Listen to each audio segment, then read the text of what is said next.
Bismillahirrahmanirrahim. Good morning, students. I welcome you all to lecture number 6 of the course of Electronic Devices and Circuits. In today's lecture, we are going to continue the last remaining analysis of the cascode amplifier, and we will actually be calculating the total gain of the cascode amplifier. Let's see that. First of all, as I told you in the start of cascode amplifier, the gain of any amplifier uh, can be calculated as the product of the gains of the individual amplifiers connected in that circuit.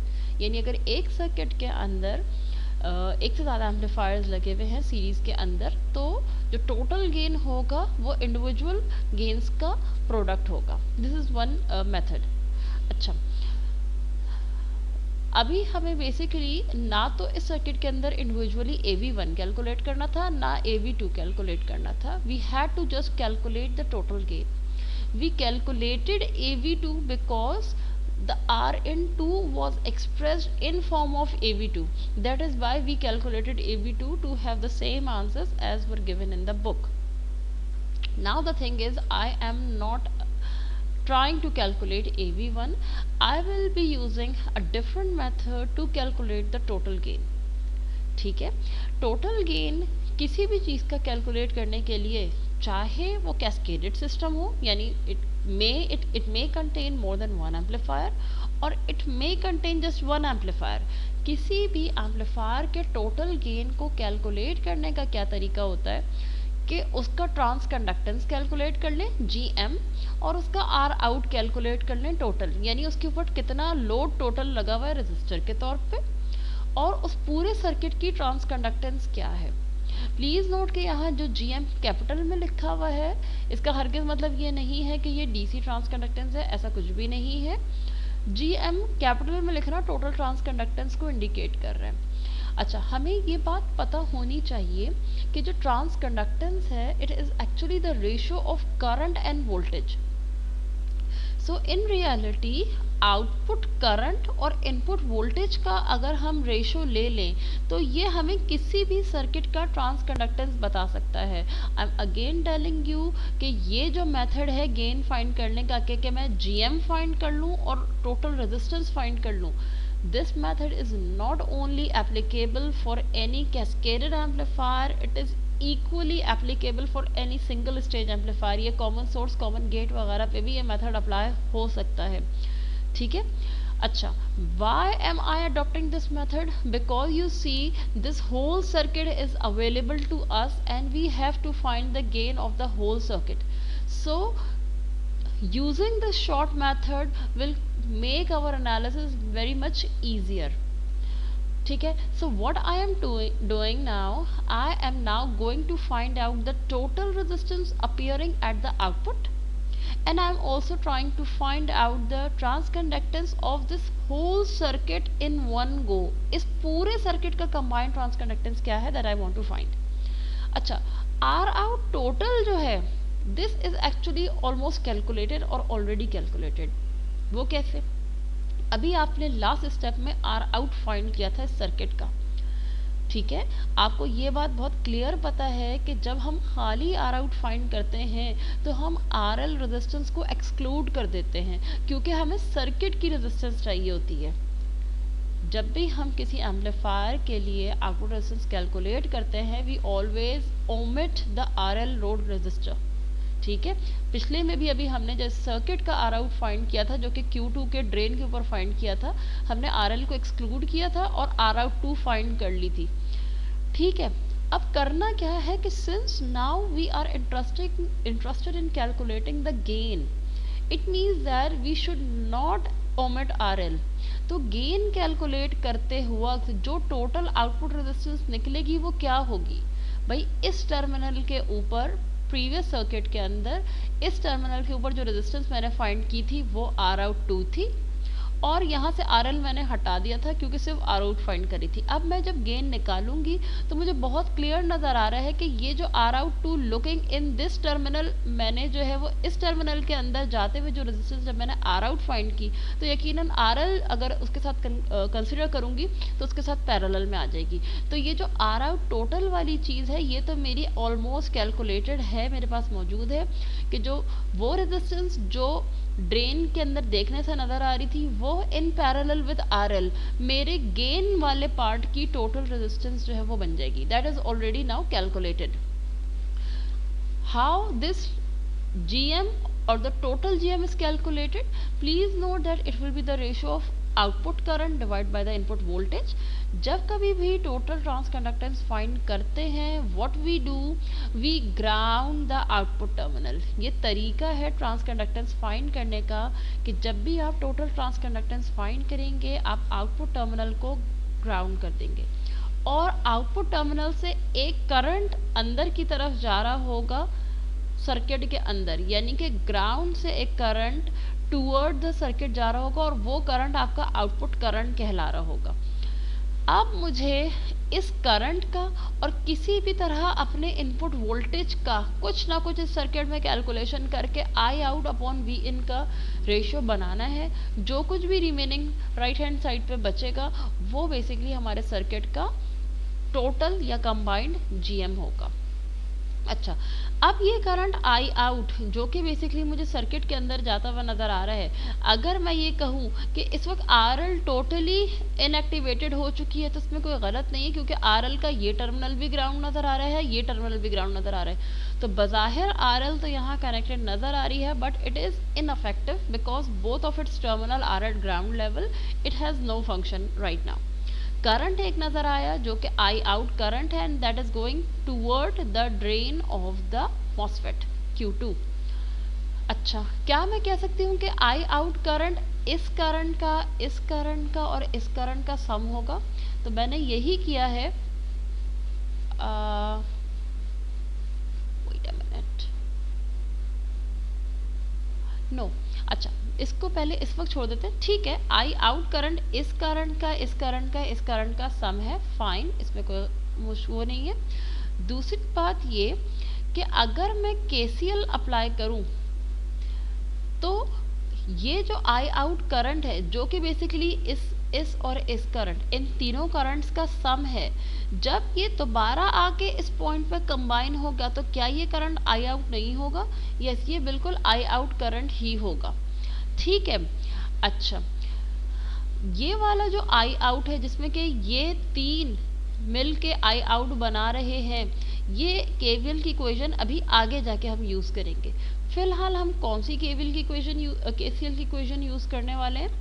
वो एक KCL की equation क्या है कि I out current यहाँ आया, इन तीनों के अंदर डिवाइड हुआ और फिर जब दोबारा यहाँ पे कंबाइन हुआ तो वो फिर से आई आउट ही बन गया, ठीक है। अच्छा, अब आप ज़रा इस पॉइंट को देखें। इस पॉइंट पे आई आउट करंट दो पॉइंट्स में, ये दो ब्रांचेस में डिवाइड हो रहा है। एक है ब्रांच IR01 की और एक है ब्रांच GM VGS1 की। तो क्या मैं इस पॉइंट पे अगर KCL लगाऊं, जो कि ये पॉइंट है सोर्स टर्मिनल ऑफ 2, ये पॉइंट Q2 का सोर्स टर्मिनल है, तो इस पॉइंट पे जो KCL है वो बराबर होगा आई आउट बराबर होगा किसके? ये टूवर्ड द नोड जा रहा है, IR01 और GM VGS1 away from the node जा रहे हैं। तो आई आउट करंट बराबर होगा GM1 VGS1 के और IR01 के, जो कि यहाँ पे लिखा हुआ है। मैंने क्या किया, इसमें से IR01 करंट फाइंड कर लिया, आई आउट माइनस GM VGS1 के, ठीक है। अच्छा, मज़ीद ये कि if I try to observe the input part of this circuit, मुझे बहुत क्लियर नज़र आ रहा है कि Vin एंड VGS1 बीच में कोई रजिस्टर नहीं लगा हुआ, जो Vin है वही VGS1 है, दोनों का ये टर्मिनल कॉमन है, दोनों का ये टर्मिनल ग्राउंड है, तो जो Vin है वही एक्चुअली में VGS1 भी है। तो मैंने कहा यहाँ पे जो Vin है वही VGS1 है, तो उस लिहाज से ये जो IR01 की इक्वेशन थी जिसमें VGS1 आ गया था, मैंने इसे क्या किया, इसको Vin की फॉर्म में कन्वर्ट कर लिया। ये IR0 बन गया I out minus GM1 Vin। अच्छा, at the same time I also want to find out this source voltage Vs2। ये सोर्स वोल्टेज क्या होगा? क्या मैं कह सकती हूँ कि ये सोर्स वोल्टेज कैसे फाइंड कर सकते हैं? अगर मैं आई आर नॉट वन यानी कि आर नॉट वन का करंट मल्टीप्लाई कर दूं आर नॉट वन की वैल्यू से, तो V S two is equal to I into R, क्या ये सोर्स वोल्टेज ऑफ टू को बता देगा? यस, बता देगा। तो वी एस टू बराबर है आई इंटू आर। वो आई कौन सा आई है? आर नॉट वन का जो करंट है आई, वो है, और वो रेजिस्टेंस कौन सी रेजिस्टेंस है? वो आर नॉट वन है। ये सिंपल हमने ओम्स लॉ लगाया। आई आर नॉट वन यानी कि करंट जो आर नॉट वन के अंदर है उसकी इक्वेशन मैंने अभी फाइंड की थी, I out minus g m one v in, वो करंट ये रहा। ठीक है, r naught one as it is आ गया। ये मैंने क्या किया है कि सोर्स वोल्टेज ऑफ टू को बेसिकली सर्किट के जितने पैरामीटर्स थे, I out, g m one v n और आर नॉट वन, इन सब के फॉर्म में सोर्स वोल्टेज ऑफ टू को मैंने बेसिकली कैलकुलेट करके रख दिया। अगला काम हम ये कर रहे हैं, now we are going to apply the KCL at the drain terminal of two. ये जो मैंने स्टार्ट में बात की थी, this is actually the drain terminal of transistor Q2।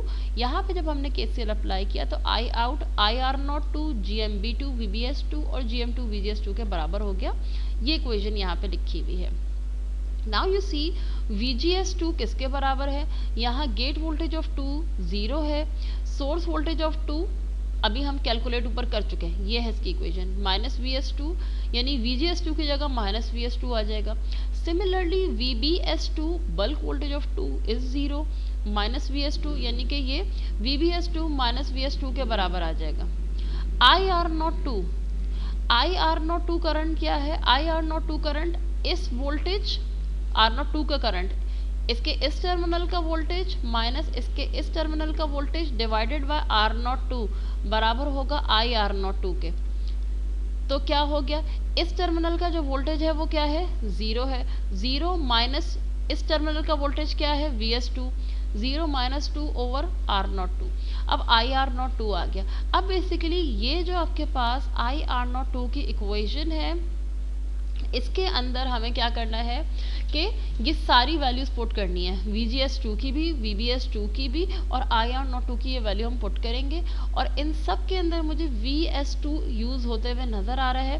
VS2 मैंने पहले से कैलकुलेट करके अपने पास रख लिया है, वो ये है। Let us go to the next slide and complete this. अच्छा, ये मैंने सर्किट को सिंपली रीड्रॉ किया है। अच्छा, अगले स्टेप पे मैंने क्या किया, VGS2 की जगह माइनस VS2 लिख दिया, VBS2 की जगह माइनस VS2 लिख दिया और IR02 की जगह इसकी वैल्यू लिख दी minus VS2 over R02। Please note that in all of these terms minus VS2 and minus VS2, in all these terms the term minus VS2 is common. मैंने इसको कॉमन निकाल लिया तो ये सारी टर्म्स प्लस में बन गई। GM2 यहाँ आ गया, GMB2 यहाँ आ गया, 1 ओवर R02 यहाँ आ गया। इन तीनों टर्म्स में माइनस VS2 का फैक्टर जो था वो बेसिकली कॉमन था। मैंने माइनस VS2 की वैल्यू लिख दी।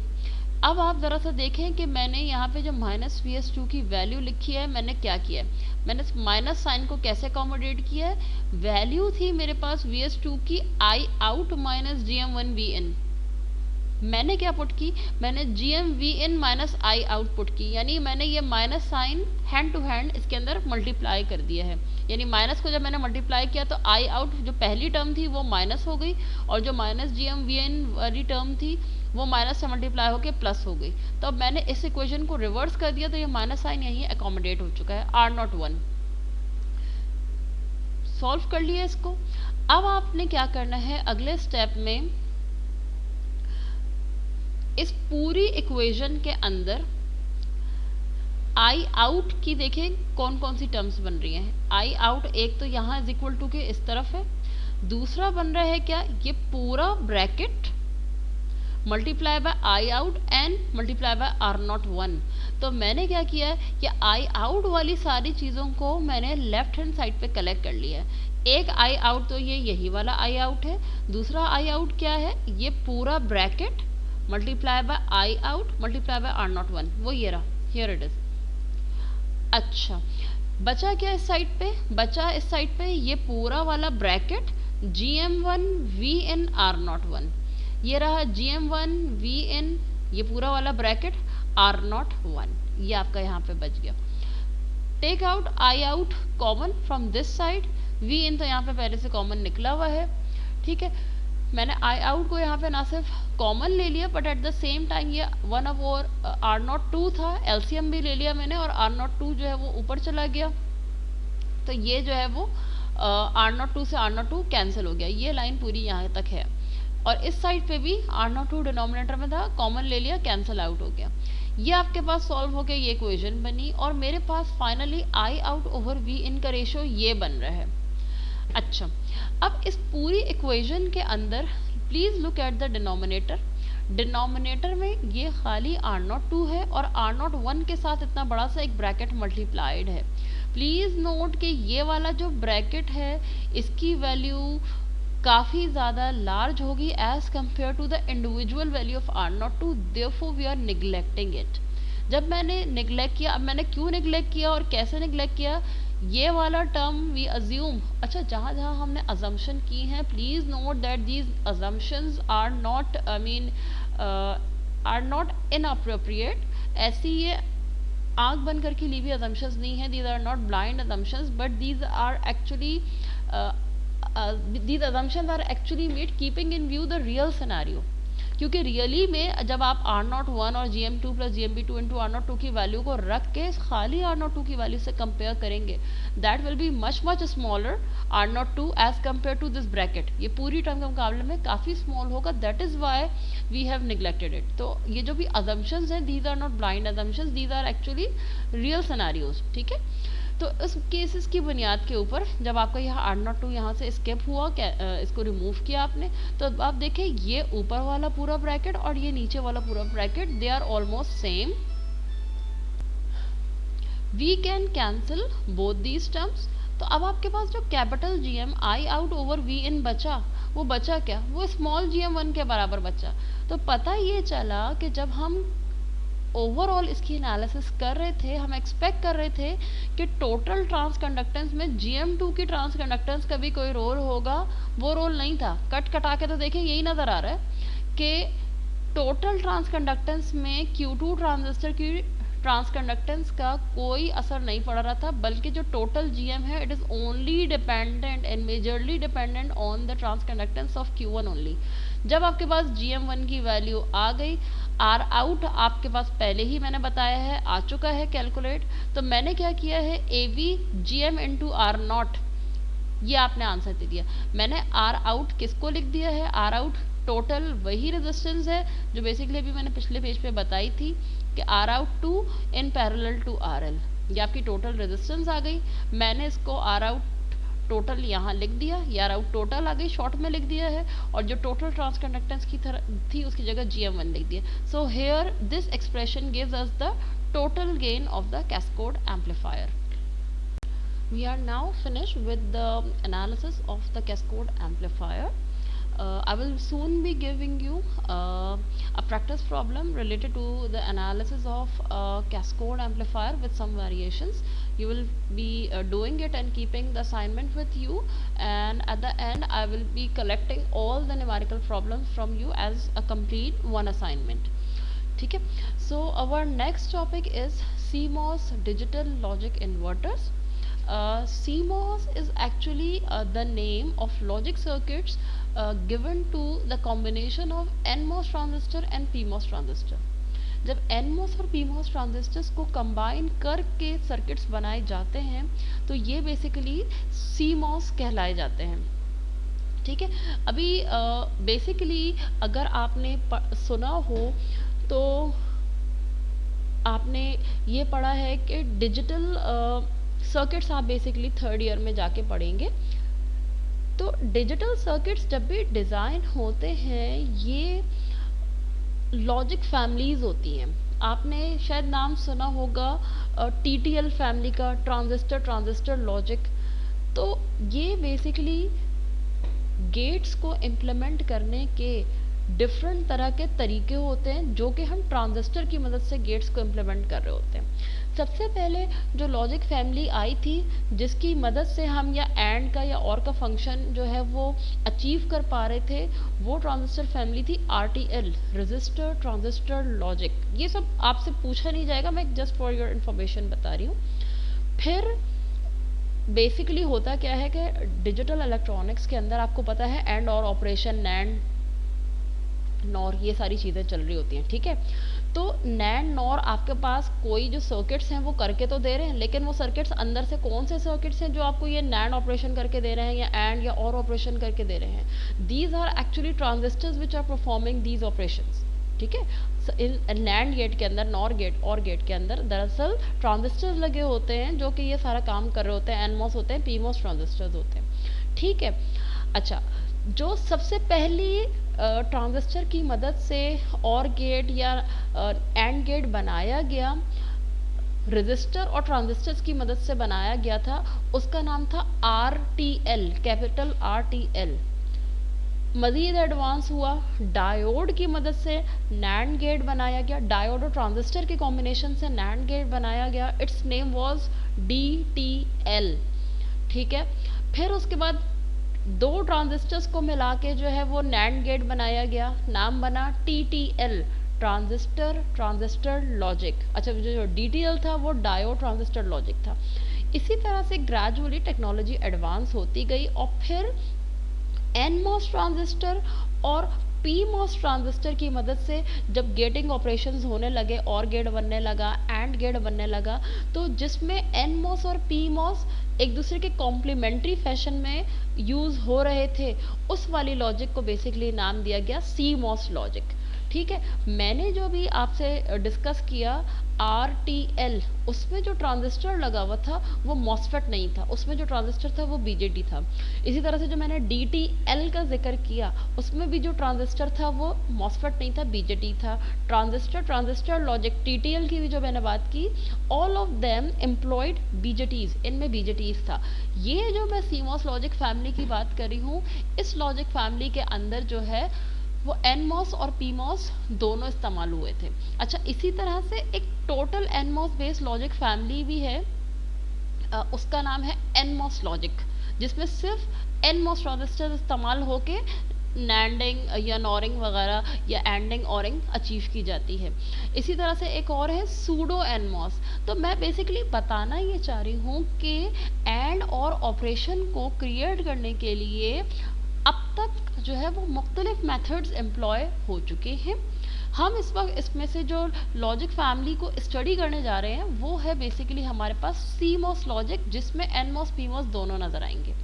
अच्छा, चूँकि इस लॉजिक फैमिली के इस इन्वर्टर डिज़ाइन के अंदर PMOS इन्वॉल्व है, एंड आई होप कि हमने PMOS जो है अब तक इतना डिटेल में नहीं पढ़ा है कि थोड़ी बहुत इसकी वर्किंग कैसे होती है, VGS VDS वगैरह इसके क्या है।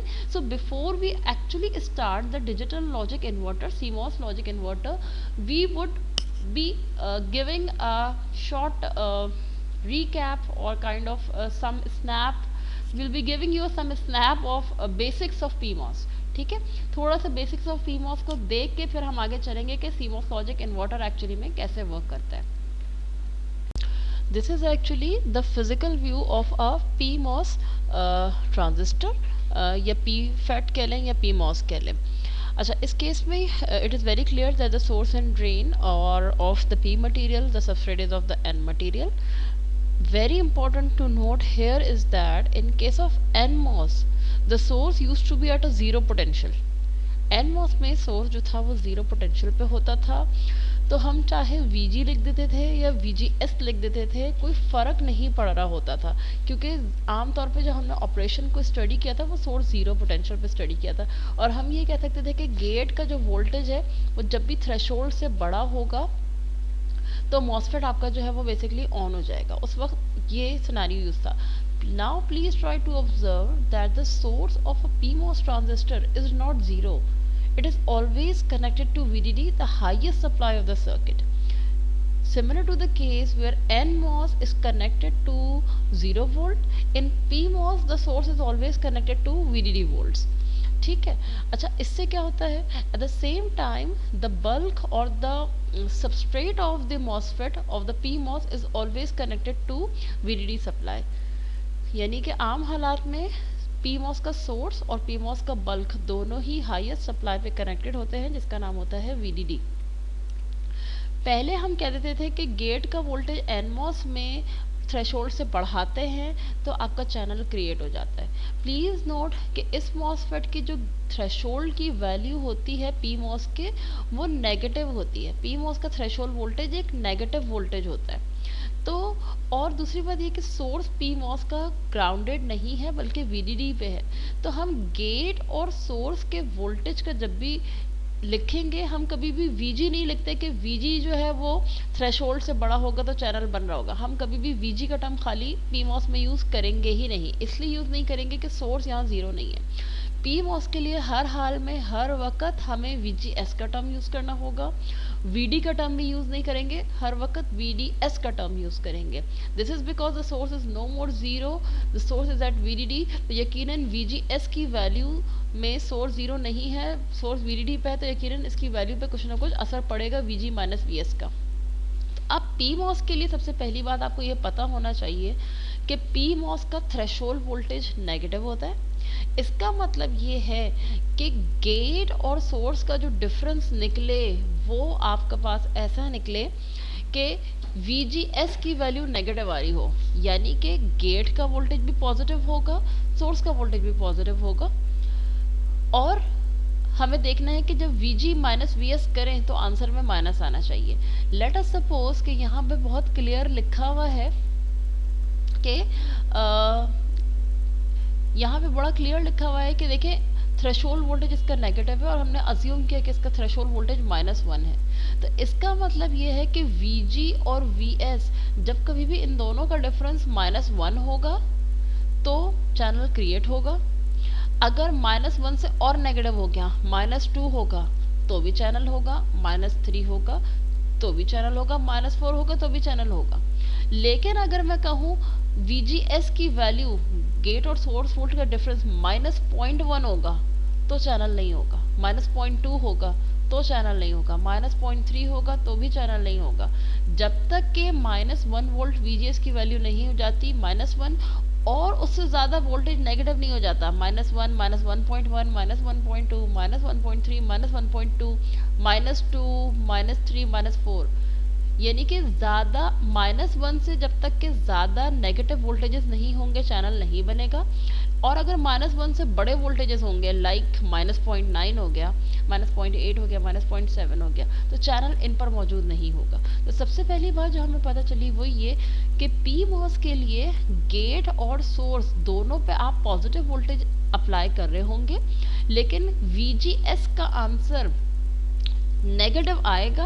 और कितना नेगेटिव आएगा, जितनी थ्रेशोल्ड वोल्टेज की वैल्यू -1 यहाँ लिखी है। जब VGS थ्रेशोल्ड वोल्टेज जितना नेगेटिव हो जाएगा या इससे भी ज़्यादा नेगेटिव होगा तो चैनल मौजूद होगा। और अगर VGS इस -1 के मुकाबले में -0.9, -0.8 यानी कि इस VGS की वैल्यू से बड़ा होगा तो चैनल जो है वो फॉर्म नहीं हुआ वो होगा। Similarly drain to source voltage भी, ड्रेन पे भी हम जो वोल्टेज डायरेक्ट अप्लाई कर रहे होंगे वो VD होगा। टोटल जो वोल्टेज नेट अफेक्ट में आ रहा होगा वो VDS होगा। तो हम पी मॉस के लिए भी VD का टर्म कभी भी यूज़ नहीं करेंगे, we will always use the term VDS because source voltage is not zero. और फिर हम देखेंगे कि VDS की वैल्यू जैसे जैसे नेगेटिविटी के साइड पे बढ़ाते चले जाएंगे, -10 milli volt, -20 milli volt, -30 milli volt, -40, -50, -100, -200 milli volt, -300 milli volt, जैसे जैसे नेगेटिविटी की तरफ हम ड्रेन का वोल्टेज बढ़ाते चले जाएंगे वैसे वैसे पीमॉस का करंट जो है वो बढ़ता चला जाएगा। इस चीज़ की अब सही से एग्जाम्पल को हम बेसिकली देखते हैं नेक्स्ट स्लाइड के अंदर। ठीक है, सो अब हम यहाँ पर देख सकते हैं कि we have assumed that the VDD supply voltage is of 5 volt. Threshold voltage PMOS का हमने अज्यूम किया हुआ है -1 पे। हम अज्यूम ये कर रहे हैं कि गेट का वोल्टेज जो है वो VDD है, सोर्स तो हमें पता है बाय डिफ़ॉल्ट फिक्स है VDD के ऊपर। जब गेट का वोल्टेज और सोर्स का वोल्टेज दोनों VDD हुआ तो जब VGS निकलेगा VG माइनस VS वो ज़ीरो आ जाएगा। इस केस में मॉसफेट जो है वो ऑफ है और कोई चैनल भी क्रिएटेड नहीं है। अगले स्टेप में मैंने क्या किया, गेट का वोल्टेज VDD माइनस 0.5 आया, सोर्स एज इट इज़ वहीं पर है।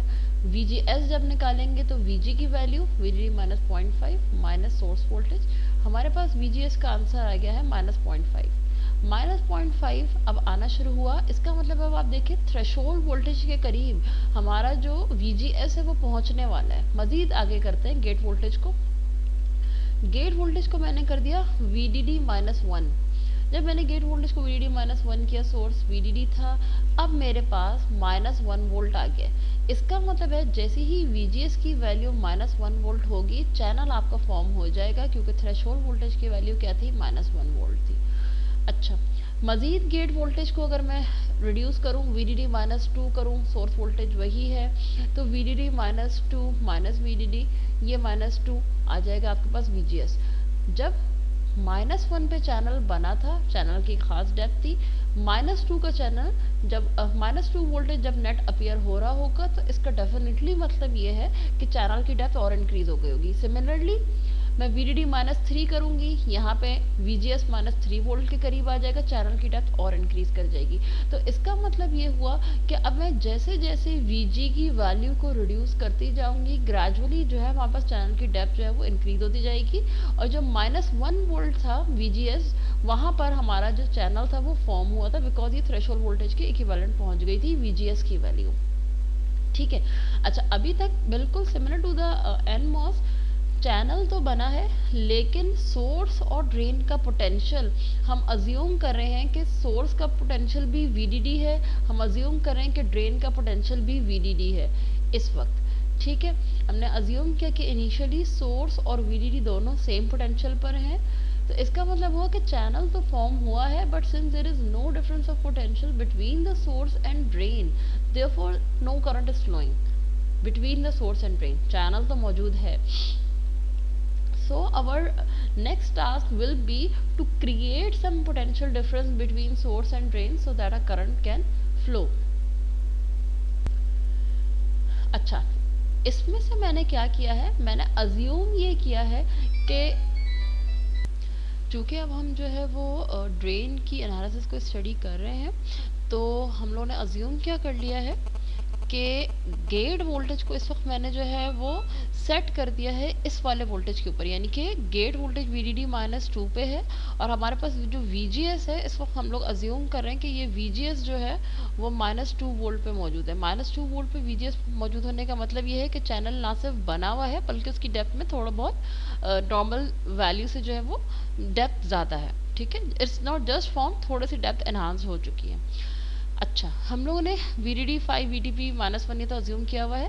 अब हम इनिशियली देख रहे हैं कि ड्रेन का वोल्टेज सबसे पहले केस में VDD ही था, सोर्स का वोल्टेज भी VDD था, इसी वजह से VDS जो था वो ज़ीरो था और कोई करंट फ्लो नहीं कर रहा था।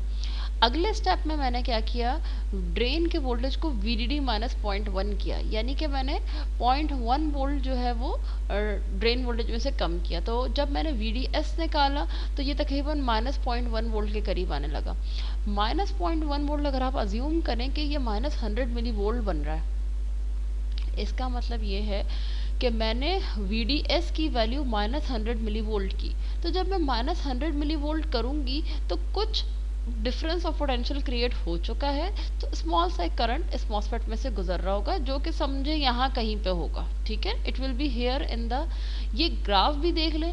अब आपको याद होना चाहिए कि NMOS के लिए आपने ग्राफ बनाया था जिसमें वर्टिकल एक्सिस ड्रेन करंट को इंडिकेट करता था, हॉरिजॉन्टल एक्सिस जो था वो आपका इंडिकेट कर रहा होता था VDS को। तो यहाँ पे भी यही है, VDS आपके यहाँ पे देखिए सारे नेगेटिव VDS लिखे हुए, नेगेटिव VDS यहाँ पे इसलिए लिखे हैं कि ये PMOS है। करंट भी मैंने लेफ्ट साइड पे बनाया है, लेफ्ट साइड पे जा रहे इसलिए ये सब चीज़ें बन रही है क्योंकि हमारे पास जो वोल्टेज एक्सेस यूज़ हो रहा है वो नेगेटिव साइड पे इस्तेमाल हो रहा है। PMOS की सारी चीज़ें नेगेटिव होती हैं, PMOS का VGS भी नेगेटिव होता है, PMOS का VDS भी नेगेटिव होता है। अच्छा, इस वक्त अब मैंने क्या किया है, मैंने तकरीबन -100 मिली वोल्ट के करीब जो है वो VDS कर दिया है। तो -100 मिली वोल्ट के करीब कोई स्मॉल अमाउंट ऑफ करंट यहाँ पे ये वैल्यू होगी, यहाँ फ्लो कर रही है। अगले स्टेप में मैंने -100 से फिर मैंने क्या किया, VDD -0.2 किया। ये चीज़ें मैंने यहाँ लिखी नहीं है। फिर मैंने VDD -0.3 किया, VDD -0.4 किया, VDD -0.5 किया। ग्रेजुअली बेसिकली मैं आहिस्ता आहिस्ता VD की वैल्यू को कम करते चली गई। -0.1 कम किया, फिर -0.2, -0.3, -0.4, -0.5। तो इस पूरे ड्यूरेशन में मुझे करंट, जाहिर है स्मॉल करंट से आहिस्ता आहिस्ता बढ़ता हुआ एक करंट नज़र आ रहा होगा, जो कि बेसिकली ये यहाँ पे मुझे ये नज़र आ रहा है। अब अगर आप थोड़ा सा अज्यूम रिकॉल करें, तो जब हम VDS को NMOS में थोड़ा थोड़ा बढ़ाते थे तो करंट प्रोपोर्शनली बढ़ता जाता था। वो बेसिकली ये है लाइन है कि जैसे जैसे मैं VDS को बढ़ा रही हूँ, करंट प्रोपोर्शनली जो है वो बढ़ता जा रहा है, जैसे जैसे वोल्टेज बढ़ा रहे हैं लीनियरली बढ़ रहा है। कब तक ऐसा होता रह रहा है, मैंने VDD को -5 वोल्ट किया, जबकि VDS -500 मिली वोल्ट हो गया, तब भी तकरीबन मुझे ये ट्रायोड रीजन में ही नज़र आया। क्योंकि आपको पता है ट्रायोड रीजन वो रीजन है जहाँ पे जैसे जैसे आप VDS बढ़ाते हैं, करंट भी ग्रेजुअली स्मॉल अमाउंट में बढ़ता चला जाता है लीनियरली। अगले स्टेप में मैं VD को VD -1 ले आई। जिस वक्त मैं VDS कैलकुलेट करने लगी, आई सॉ कि VDS की वैल्यू कितनी आ गई, VDS की वैल्यू आ गई है -1 वोल्ट। ठीक है, जिस वक्त VDS की वैल्यू -1 वोल्ट आई, इसका मतलब क्या हुआ कि अब ये जो मॉसफेट है, अब ये जो है वो सैचुरेशन में एक सेकेंड, सैचुरेशन में ये एंटर हो रहा है। कैसे एंटर हो रहा है मैं भी बताती हूँ। ये वो पॉइंट है कि मॉसफेट सैचुरेशन में चला गया। कैसे चला गया कि VDS की वैल्यू तो यहाँ -1 है, इस पॉइंट, और मेरा मॉसफेट मैंने कहा है, मैंने इस वक्त मॉसफेट को इस गेट वोल्टेज पे छोड़ा हुआ है जिसकी वैल्यू है VDD -2 और उसका VGS निकल रहा है -2। अब मैं यहाँ पे देखे, मैंने यहाँ कैलकुलेट करके पहले रखा था कि VGS -VT कितना है इस केस के लिए। VGS -VT कितना है, VGS की वैल्यू है -2 minus the threshold voltage -T। इस वक्त VGS -VT कितने आ रहे हैं, इज इक्वल टू -1 आ रहे हैं। तो जिस वक्त VGS -VT बराबर आ जाए VDS के, वो मॉसफेट का सैचुरेशन रीजन होता है। तो इस वक्त ये जो ग्राफ मैं बना रही थी, ये गेट वोल्टेज VDD -2 वोल्ट पे बना रही थी। इस वोल्टेज के ऊपर VDS की -1 वैल्यू के ऊपर सैचुरेशन आ गया, जो कि यहाँ नज़र आ रहा है कि यहाँ सैचुरेशन आ गया। इसके बाद से जो करंट है वो कांस्टेंट चल रहा है। अगला मैंने मज़ीद क्या किया, ड्रेन वोल्टेज को VDD -2 ले गई, VDS मेरे पास क्या आ गया, -2 वोल्ट आ गया। करंट जो भी प्रीवियस वैल्यू अचीव कर चुका था उसी पे कांस्टेंट रहा, और अब सैचुरेशन रीजन आ गया है, मॉसफेट यही करंट जो है वो मेंटेन रखेगा। तो एक बात हमें जो पता चली इस पूरी एनालिसिस से, वो ये कि अगर मैं किसी स्पेसिफिक गेट वोल्टेज के ऊपर ला के मॉसफेट को रख दूं, जो कि जिसपे के चैनल बना हुआ और डीप चैनल बना हुआ हो, तो फिर मैं VGS -VT जिस पॉइंट पे आके बराबर हो जाए VDS की वैल्यू के, वो कोई भी वैल्यू हो सकती है। इस वक्त यहाँ पे इन दोनों का आंसर -1 बन रहा था और यहाँ पे VDS का आंसर -1 बन रहा था। जब VGS -VT VDS के बराबर हो जाए तो ये पिंच ऑफ कंडीशन हो जाएगी या सैचुरेशन का स्टार्ट हो जाएगा। इसके आगे मजीद आप ड्रेन वोल्टेज को गिराते रहेंगे, आपका सैचुरेशन जो है वो मेंटेन रहेगा, करंट कांस्टेंट रहेगा, जो कि यहाँ पे हो रहा है। तो ये एक हल्का सा रीकैप कह लें, या इनफैक्ट हमारा फर्स्ट विजिट कह लें फॉर द PMOS ट्रांजिस्टर, जिसको बहुत ज़्यादा डिटेल में जाने की ज़रूरत नहीं है, लेकिन एटलीस्ट रफली हमें पता होना चाहिए कि हो क्या रहा है। कि जैसे जैसे हम ड्रेन के वोल्टेज को आहिस्ता आहिस्ता VDD से कम करते जाएंगे, जब हम कम ड्रेन के वोल्टेज को कम कर रहे होंगे, यानी VDD में से सिर्फ 0.1 निकाला, VDD में से 0.2 निकाला, VDD में से 0.3 निकाला, VDD में से 0.4 अप टिल 0.5, तो इस ड्यूरेशन के अंदर आहिस्ता आहिस्ता वोल्टेज भी कम हो रहा होगा और ग्रेजुअली करंट बढ़ रहा होगा, क्योंकि पोटेंशियल का डिफरेंस सोर्स और ड्रेन के दरमियान जो है वो तब्दील होता जा रहा है, आहिस्ता आहिस्ता से बढ़ता जा रहा है। तो करंट कम था। फिर एक पॉइंट ऐसा आएगा कि जब VDS की वैल्यू बेसिकली जाके बराबर हो जाएगी VGS -VT के, वो सैचुरेशन का स्टार्ट होगा, उस पॉइंट के बाद करंट आपका कांस्टेंट होगा। अच्छा, अब इक्वेशंस पे आ जाते हैं। देखिए, ये इक्वेशन आप NMOS के लिए स्टडी कर चुके हैं। जब लेसर की कंडीशन थी तो ये NMOS के ट्रायोड की इक्वेशन होती थी, ये याद होना चाहिए। लेकिन ये PMOS के सैचुरेशन की इक्वेशन है। ये बात मैं पहले भी बता चुकी हूँ प्रीवियस लेक्चर्स के अंदर, पिछले सेमेस्टर में। इसी तरह ग्रेटर देन वाली कंडीशन एन मॉस के लिए सैचुरेशन की कंडीशन होती है, पी मॉस के लिए ये ट्रायोड की इक्वेशन है, ये भी हम देख चुके हैं। प्लीज नोट कि जब आप पी मॉस के लिए इन इक्वेशंस को यूज कर रहे हैं, ये पी मॉस के सैचुरेशन की है, ये पी मॉस के ट्रायोड की है। प्लीज नोट कि वीडीएस भी पी मॉस का नेगेटिव आ रहा होगा, वीजीएस भी नेगेटिव होगा, वीटीपी भी नेगेटिव होगा, ये भी ये भी ये भी, ये तीनों टर्म्स नेगेटिव होंगे। ठीक है, एन मॉस के लिए वीजीएस वीडीएस पॉजिटिव होते हैं, पी मॉस के लिए वीजीएस वीडीएस नेगेटिव होते हैं। अब जरा सा ये पी मॉस वाले को गौर करें, अगर पी मॉस का वीजीएस नेगेटिव है तो पी मॉस का वीएसजी क्या होगा? पी मॉस का वीएसजी पॉजिटिव होगा। सिमिलरली अगर पी मॉस का वीडीएस नेगेटिव आ रहा है तो पी मॉस का वीएसडी पॉजिटिव होगा। तो अब मैं यहाँ पे ये चीज़ इंट्रोड्यूस कर रही हूँ कि इक्वेशन 1 और 2, ये जो इक्वेशन 1 और 2 हैं, ये तो एन मॉस और एन मॉस के हवाले से ये इक्वेशन सही थी और ये पी मॉस के हवाले से भी सही है, इसमें कोई मुश्किल गलत नहीं है। इन्हीं इक्वेशंस को बाज़ जगहों पर बुक में इन रिप्रेजेंटेशंस के साथ लिखा हुआ है। वो क्या है कि अच्छा, इस साइन को थोड़ा सा इसमें चेंज आएगा, वो क्यों चेंज आएगा मैं इस डिटेल में भी नहीं जा रही हूँ। जब हम इक्वेशंस को पॉजिटिव फर्स्ट के फॉर्म में लिख लें, यहाँ देखिए, यहाँ वीडीएस था, यहाँ वीएसडी हो गया, यहाँ वीजीएस था, यहाँ वीएसजी हो गया। इन्हीं इक्वेशन नंबर 1 और 2 को पॉजिटिविटी ऑफ वोल्टेज की फॉर्म में जब हम लिखेंगे तो हमारे पास पी मॉस के ट्रायोड और सैचुरेशन के लिए ये इक्वेशंस आ रही हैं। इसमें वीएसडी पॉजिटिव है, वीएसजी पॉजिटिव है, वीटीपी चाहे नेगेटिव पुट करूं या पॉजिटिव पुट करूं, एंड में दायरे मॉड लग जाएगा तो ये प्लस ही हो जाएगा, माइनस आ जाएगा। हमारे जहन में एक बात ज़रूर क्लियर होनी चाहिए, वो ये, यहाँ पर जो वोल्टेज लिखा हुआ है और जो थ्रेशोल्ड वोल्टेज लिखा हुआ है, इनकी जो भी पोलैरिटी है, इन दोनों को एक दूसरे को कट करना चाहिए, ये दोनों आपस में ऐड नहीं होने चाहिए, ना कि माइनस साइन लेके ऐड हो, ना कि प्लस साइन लेके ऐड हो। जो कुछ भी इसका साइन है या जो कुछ भी इसकी वैल्यू है, उसमें से ये पूरा factor including the sign subtract होना चाहिए, इन दोनों को एक दूसरे को कैंसिल करना है, कभी भी सम नहीं होना। ठीक है, तो अगर पॉजिटिव वोल्टेजेस के फॉर्म में लिखेंगे तो ट्रायोड की ये इक्वेशन है, अगर पॉजिटिव वोल्टेजेस के फॉर्म में लिखेंगे तो पी मॉस के सैचुरेशन की ये इक्वेशन है। ठीक है, हाँ, यहाँ साइन चेंज हो गया है, यहाँ पे पी मॉस का जो सैचुरेशन था जब वीडीएस के फॉर्म में था तो यहाँ लेस देन का साइन था, लेकिन पी मॉस का जब सैचुरेशन वीएसडी की फॉर्म में लिखा है तो यहाँ का साइन भी चेंज हो गया, या ग्रेटर देन में चला गया।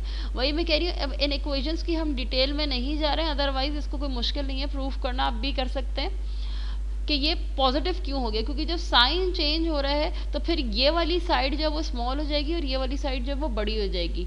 ठीक है, अच्छा, बहरहाल जब आपने पॉजिटिव वोल्टेजेस की फॉर्म में लिखा तो वीएसडी जब भी कम होगा वीएसडी माइनस वीटी से तो ट्रायोड होगा, जब भी साइन पॉजिटिव होगी फिर वीएसडी ग्रेटर होगा वीएसडी माइनस वीटीपी से तो मॉसफेट सैचुरेशन में होगा। पी मॉस की बात हो रही है। इस इक्वेशन ट्रायोड वाली को लिखने का ये तरीका भी है, वो क्या, देखें, वीएसजी एक पॉजिटिव वोल्टेज है, वीटीपी बताते खुद एक नेगेटिव वोल्टेज है। अगर तो मॉड लगा हुआ है तो इस चीज का आंसर क्या हो जाएगा, प्लस हो जाएगा। ये टर्म खुद से प्लस है, वीएसजी प्लस है, वीटीपी का मॉड लग गया, जो भी साइन था प्लस हो गया, तो वीएसजी में से वीटीपी सब्ट्रैक्ट हो जाएगा। ठीक है, दूसरा तरीका क्या हो सकता है कि मैं इस माइनस साइन की जगह लगा दूं प्लस साइन। अब क्या होगा, अब VSG में अगर मैं ऐड करूं VTP with its negative sign, अब मैं जो यहाँ VTP पुट करूंगी उसकी नेगेटिव साइन के साथ, तो क्या होगा, तो ये प्लस माइनस माइनस हो जाएंगे और ये दोनों चीज़ें आपस में एक दूसरे को कैंसिल आउट करने लगेंगी। तो पता ये चला कि अगर मॉड लगा हुआ होता है तो हम बाहर माइनस साइन लगा देते हैं, और अगर VSG और VTP के दरमियान में मॉड नहीं लगा हुआ तो फिर हम यहाँ पे प्लस साइन लगा देते हैं। ये एक ही चीज़ को लिखने के दो तरीके हैं, थोड़ा सा उसको अंडरस्टैंड कीजिएगा। बिल्कुल यही चीज़ यहाँ पे भी वैलिड है कि मुझे पता है VSG पॉजिटिव वैल्यू है, इस मॉड के साथ जब सॉल्व होगा तो इसका आंसर हर हाल में पॉजिटिव आएगा, तो पॉजिटिव में माइनस है, पॉजिटिव सब्ट्रैक्शन हो गई, इन दोनों को हमेशा एक दूसरे को सब्ट्रैक्ट करना है, सब्ट्रैक्शन हो गई। अब यहाँ पे क्या आ रहा है, यहाँ पे VSG पॉजिटिव है, प्लस साइन है, तो VSG में जब प्लस और VTP ऐड हो रहा है तो मैं चूंकि इन दोनों टर्म्स को आपस में सब्ट्रैक्ट कराना चाह रही हूँ तो मैंने मॉड नहीं लगाया। मॉड इसलिए नहीं लगाया ताकि अब जब मैं VTP negative with it sign put करूंगी तो ये दोनों चीज़ आपस में सब्ट्रैक्ट हो जाएंगी। तो PMOS के लिए VGS VDS की फॉर्म में ये दो इक्वेशन मिल गई जिसमें VGS VDS और VTP सारे नेगेटिव हैं। अगर पॉजिटिव वोल्टेजेस की फॉर्म में बात करनी है यानी कि VSD VSG के लिए तो PMOS की ट्रायोड इक्वेशंस ये हैं, PMOS की सैचुरेशन इक्वेशंस ये हैं। एज सच आपने इनको बेसिकली याद करना है in other very simple words, लेकिन ये कहाँ से ओरिजिनेट हो रही है इसका थोड़ा बहुत आइडिया होना चाहिए। तो ये हमने जितना डिस्कस किया है that is enough to understand. ठीक है, नेक्स्ट पे चलते हैं। So we will be starting the formal study of CMOS logic inverter in the next class.